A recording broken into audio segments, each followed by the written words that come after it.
Narito ang mensahe ng Panginoon sa iyo ngayon. Anak, nais kong makita kang masaya. Hindi dahil wala kang problema, kundi dahil may tiwala kang kasama mo ako sa bawat hamon ng buhay. Maraming bagay sa mundo ang maaaring magbigay ng pansamantalang saya, ngunit ang tunay na kagalakan ay nagmumula sa pusong nakasandal sa akin.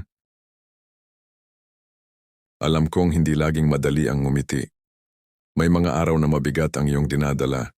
May mga pagkakataong tila sunod-sunod ang pagsubok at may mga gabing gusto mo na lamang mapag-isa. Ngunit kahit sa gitna ng mga iyon, nais kong ipaalala sa iyo na marami pa ring dahilan upang magpasalamat, umasa at magalak. Huwag mong hayaang nakawin ng mga problema ang bawat sandali ng iyong buhay. Huwag mong hayaang ang mga pagkabigo ng kahapon ay sirain ang mga biyayang nasa harapan mo ngayon. Kapag nakatuon lamang ang iyong mga mata sa mga bagay na kulang, mahihirapan kang makita ang mga pagpapalang araw-araw kong ibinibigay sa iyo. Anak, ang pagiging masiyahin ay hindi nangangahulugang wala kang pinagdaraanan. Ito ay pagpiling magtiwala kahit may pagsubok. Ito ay pagpiling ngumiti kahit may luha. Ito ay pagpiling maniwala na may magandang ginagawa. Ako sa iyong buhay kahit hindi mo pa ito lubos na nakikita. Kapag nagigising ka sa umaga, magpasalamat ka sa panibagong araw. Kapag nakakahinga ka ng malalim, alalahanin mong iyon ay regalo. Kapag may mga taong nagmamahal sa iyo, pahalagahan mo sila.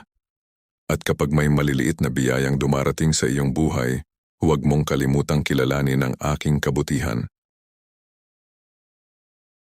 Nais kong punuin ang iyong puso ng kapayapaan at kagalakan na hindi nakabatay sa iyong sitwasyon. Sapagkat kapag ang iyong saya ay nakaugat sa akin, hindi ito madaling mawala kahit may unos.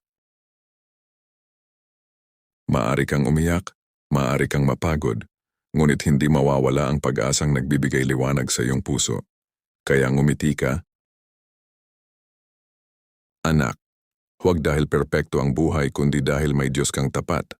Magalak ka hindi dahil wala kang laban kundi dahil hindi mo ito hinaharap ng mag-isa. Magpatuloy ka ng may pag-asa sapagkat may magagandang bagay pa akong inihahanda para sa iyo. Hayaan mong ang iyong puso ay mapuno ng pasasalamat kaysa reklamo, ng pananampalataya kaysa pangamba, at ng kagalakan kaysa panghihina ng loob. Kapag ginawa mo iyon, mararanasan mo ang uri ng saya na hindi kayang kunin ng anumang problema. Anak, mahal kita. At isa sa mga nais ko para sa iyo ay ang mabuhay ng may pusong magaan, mapayapa, at masiyahin. Sapagkat ang kagalakang nagmumula sa akin ay magiging lakas mo sa bawat araw ng iyong buhay. Magalak kayong lagi sa Panginoon. Muli kong sasabihin, magalak kayo. Filipos 4:4. Type Amen. Follow, like, comment, share.